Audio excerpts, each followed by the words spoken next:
I think where we got to park the rest of the World Junior talk then is Canada, which, like, holy shit, there's a lot for them to figure out. And I've got to start here, Z, with the most important topic of discussion. Anyone that didn't watch, if you're not fans, shame on you. Veach, talking to you. Gophers played against Mercyhurst this weekend. Everyone kind of expected that to be a, ho-hum, whatever. Saturday night, within the first minute, first shot of the game, we get a goal from Matthew Wood, and it immediately brings me to the greatest tweet ever tweeted by any tweeter. He's American. Phil Kessel, just sitting around the house tonight with my dog. Felt like I should be doing something important, but couldn't put my finger on it. And that was Matthew Wood for this entire weekend. Or this entire week and a half, 2 weeks, whatever stretch.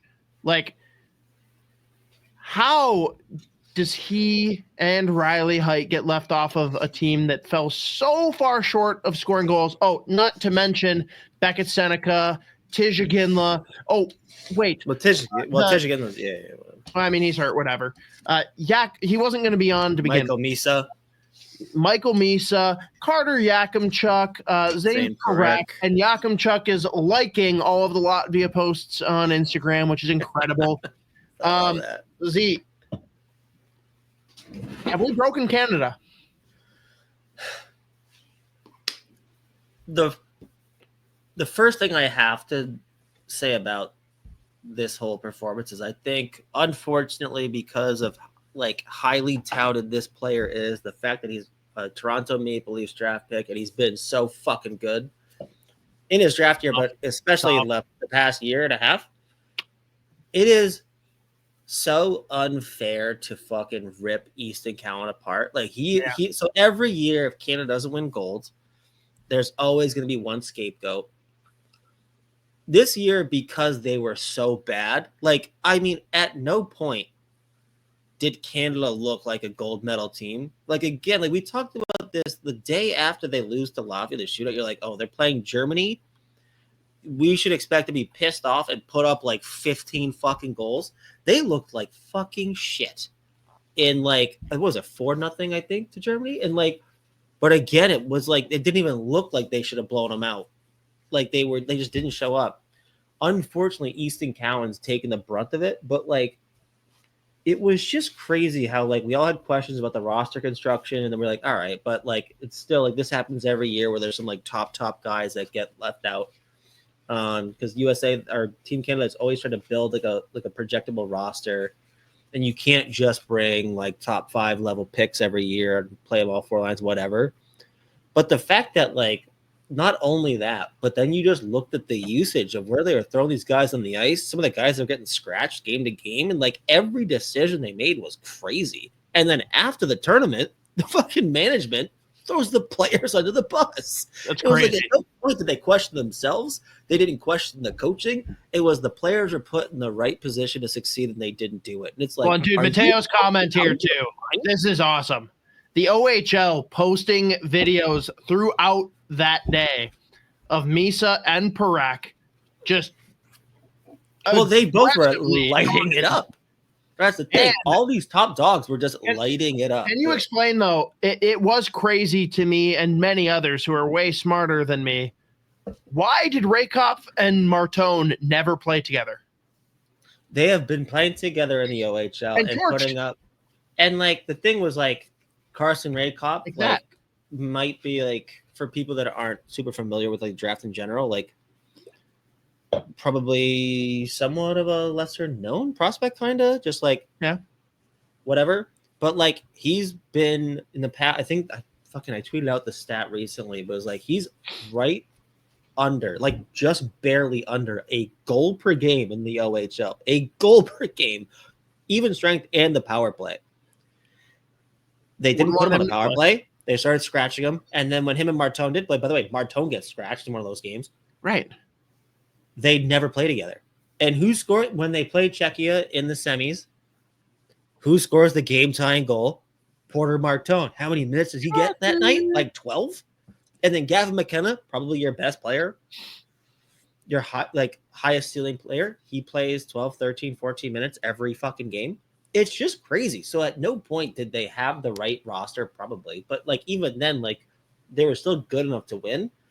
And the fucking deployment was just brutal. So, like every decision they fucking made was crazy. And the fact that at the end of the tournament they basically throw the players that they did bring under, like throw them under the bus.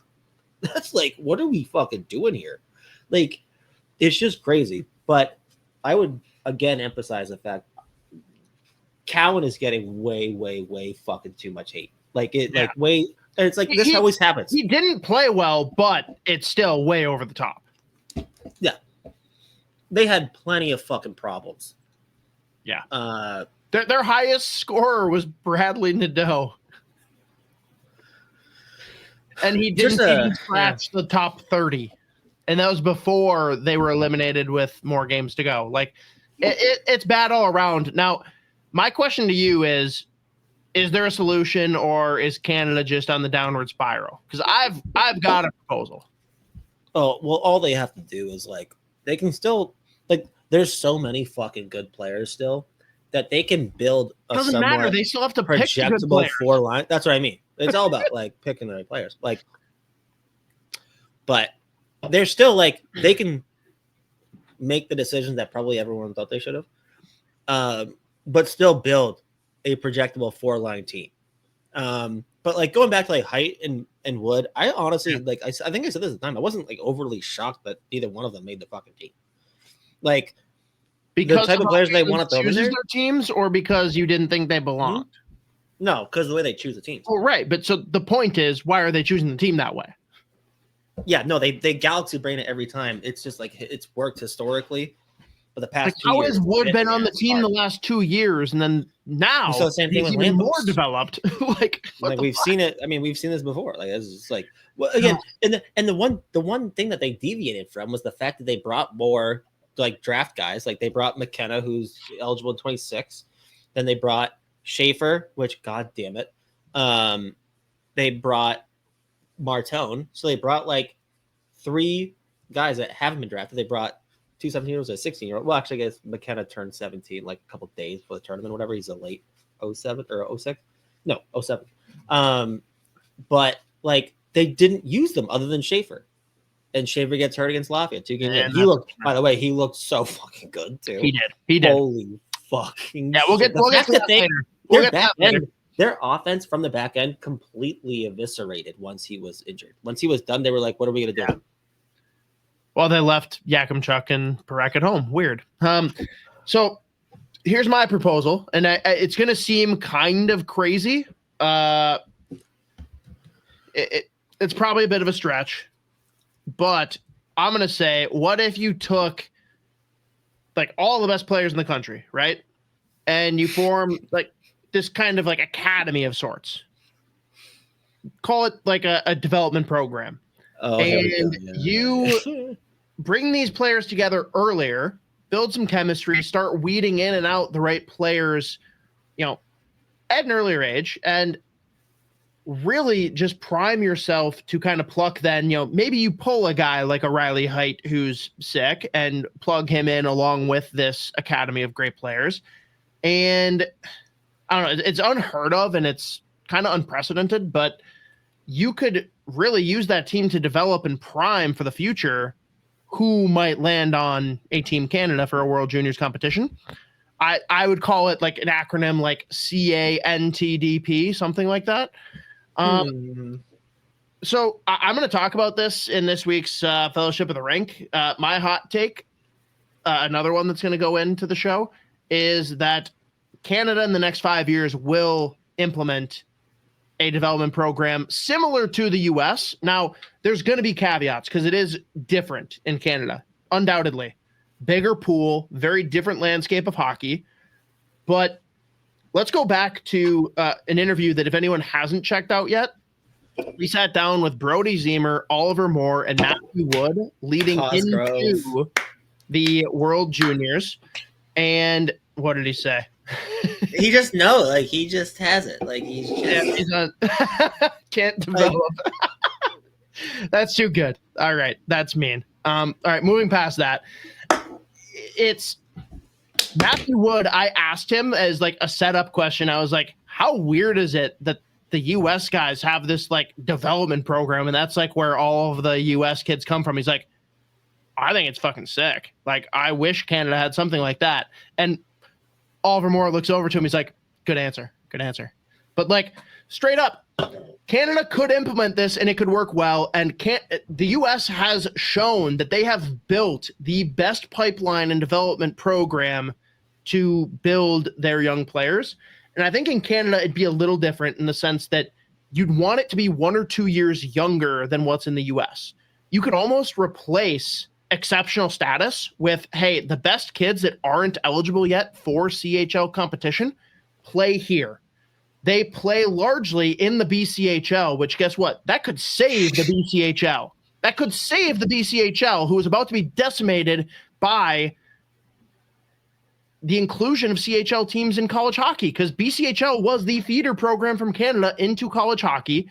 You now have a new path where you can go BCHL, Canadian Development Program, CHL for a year or two, college hockey, NHL, and it's almost like the perfect zigzag pipeline to get in. You bring in the kids younger, and to be honest, let's be real, Canadians are cocky, and there's probably truth to it. Their kids that are a year or two younger could probably compete with the U.S. Oh, they're about to be right? A problem, right? And that could work really freaking well. And I think that it would make so much sense, whether you want to make it U17, U16, hell, U15. I don't care. They could implement this crazy academy that all of these kids aspire to. And guess what? If they don't, there's still awesome leagues for them to play in, BCHL, and prove that you can compete against these kids when you play them in regular competition. You can play in the CHL. You can make the jump to the US still. I just think it makes so much sense. And they've reached a point where they have absolutely plateaued and they are beating themselves by leaving great players at home, making poor decisions. This just makes it easier for you to slowly, over a couple of years' time leading up to World Juniors, having your team set with a couple minor adjustments, right? You're going to bring in the studs that you missed out on, whatever. But it just makes so much sense that the USA has set the blueprint. They have done it. They showed you with back-to-back championships now. USA has it figured out. Canadians are talking about it. The Canadian players, Hockey Canada, will never talk about it because they would never admit their mistakes and wrongdoings, especially not in the court of law, but that's another thing. Oh, fuck. Just like, it makes too much fucking sense for Canada to do this. And I think that in the next 5 years, they will implement something of the sort. But I do think that the key caveat for them is it's not going to be the same age group as for the US. It's going to be 1 or 2 years younger, and it's going to work out really, really well in their favor. Thoughts? I think they're so stubborn. I don't think they'll ever change the way they do it. I don't. Okay, unless they lose. Stubborn, do you like the proposition? I mean, if you're a Canadian, yes. Do you like it? I think yes and no, because it's like it seems like obviously like something that's obviously would lead to success. At the same time, they have the players to like dominate this tournament year in, year out. At this point now, like yes, USA is right on, like is right there with Canada. Even like Czechia, Sweden, dude, the Czechs. We got to talk about the Czechs and the Swedes. We should talk about them this tournament too. But like there's plenty of teams obviously that are like the gap used to be like, it's also crazy thinking about like how big the gap was even like not that long ago. But the US is obviously completely caught up to the point where it's like basically on par. Like you look at like the fucking Four Nations rosters and it's like I fucking go US here. But like people forget like 5, 6, 7 years ago, there was still a like it was like, oh shit, okay. I mean, like, yeah, we're there, but we're underdogs every time the US plays Canada still. Like it's always gonna be that way. But they're so fucking stubborn that they do things. The only change I really see them making potentially is finally just being like, we have to bring those top guys and like literally just take the best players and don't overthink it. literally stop galaxy braiding it, because it's like now we're at the point where they've lost in the quarters or the semis, whatever, 2 years in a row to the Czechs. Like, and now lost to Latvia. And yeah, back-to-back years where they don't make the Final Four and USA wins. I think it's and shout out USA won. Shout out my buddy Cam, Cam Robinson. He, in that post-game presser, straight up asked Cameron any regrets with the roster. And apparently, like, so the quote comes out that just said, no, none. And then Cam tweeted after, he's like, by the way, there was a long pause and he stared at me dead in the face for like 5 seconds before he said no. Like, he was pissed. Like, I was like, attaboy, Cam, fuck that guy. It's like, it's crazy though. Like, the guys that they left off, even if they didn't want to bring some of those top forwards, how you leave both Perek and Yakimchuk off is asinine. Both is the crazy thing, because like I would urge you to bring both, but at least bring one of them. Mm-hmm. And like, I don't know how you could possibly sit there and be like, I mean, even if you think that you still made the right choice, even if you're in your heart of hearts, you think, nah, those players should have performed better.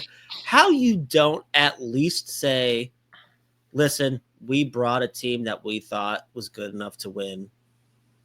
At the end of the day, we clearly have to look at ourselves in the mirror here, like, look at how we assess how we're going to build out rosters. Like, not even that. The fact that they were just like, no, we brought players that should have, that could have won and should have won. And then, like, he also pivots to like, it's like other teams are really good now. It's like, bro, you're fucking Hockey Canada. You're not supposed to say that. Like, you're always supposed to be like, what the fuck? Better than us, smarter than us, faster than us. Exactly that. The greatest World Juniors interview of all time. Isha's obsessed with that one. Dude, that's such a. I showed my dad that over Christmas, and he was like, "Who the fuck is that guy?" Do you tell your team that? Exactly that. He's like, "Yes, exactly that." It's like, what do you mean? Hopefully we keep them to single digits. How many first rounders? 15? Yes. We have 1 4th rounder, 1 7th. That was such a funny. It was like, we have 1 4th rounder, one guy maybe in the 7th, I think. He doesn't even know off the top of his head. It's so good. But all right, so that's a solution for Canada. They won't take it. That's fine. They also won't be smarter and well, they don't. So that's the thing. They don't have to. Again, Cosgrove said, can't DP, can't develop. It's perfect. I completely looked past that. I'm embarrassed, but brilliant. Cosgrove always catches us.